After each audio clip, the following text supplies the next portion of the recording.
আসসালামু আলাইকুম এভরিওয়ান। আসলে ঈদ আর বেশি সময় নেই, আবার অনেক সময়ও আছে, দুটা মিলেই চলছে। তো যেহেতু আমার ড্রেসগুলো আমি নিজেই বানাই, তো অনেকগুলো ড্রেস জমা হয়ে গেছে যেগুলো আমি কাটতে পারিনি, বানাতেও পারিনি। তো ভাবলাম একটু একটু করে কেটে রাখি, ইদানিং শরীরটাও একটু খারাপ যাচ্ছে। তো আজকে আমি সুতির ড্রেস, এটা আমার সুতির ড্রেস, কিছু সুতির ড্রেস কাটবো এবং হচ্ছে আরও কিছু ড্রেস বা সালোয়ার কাটবো। তো ভাবলাম আপনাদের সাথে শেয়ার করি। আমি যেদিন আমার ড্রেস কাটি সেদিন আমারগুলোই কাটি, আর যেদিন আম্মুর ড্রেস কাটি সেদিন আম্মুরগুলোই কাটি, আবার আমার মেয়েরগুলো যেদিন কাটি সেদিন ওরটাই। তো হচ্ছে যেহেতু সবার মাপ আলাদা থাকে, তো আমার যেটা মাপ সেটা আমি এক মাপেই সব ড্রেসগুলো কেটে নিয়ে আমার কাছে সুবিধা হয়।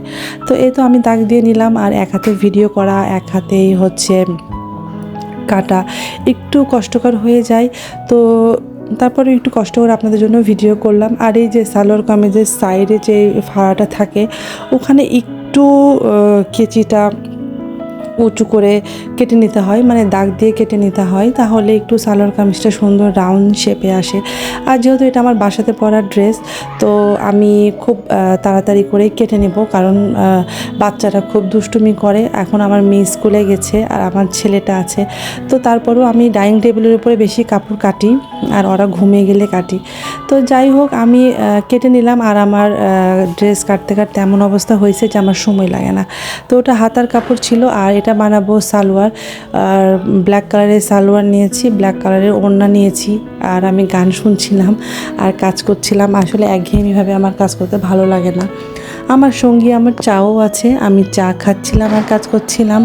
তো এখানে সালোয়ার, যেহেতু আমি নিজে সালোয়ার কাটি, আমি অনেক বেশি কাপড় নিই না, এদিকে জোড়াতালি দিয়ে করে নিই। আর আমার সালোয়ার, আমার কাটের জিনিস আমি পরতে পছন্দ করি, আমার অন্য কোনো মানে কাউকে দিলে আমার পছন্দ হয় না আর কি।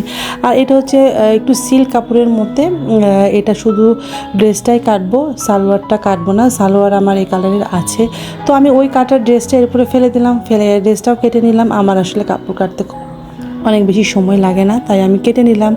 তো এই তো সব কিছু শেষ। সবাই ভালো থাকবেন, সুস্থ থাকবেন, আল্লাহ হাফেজ।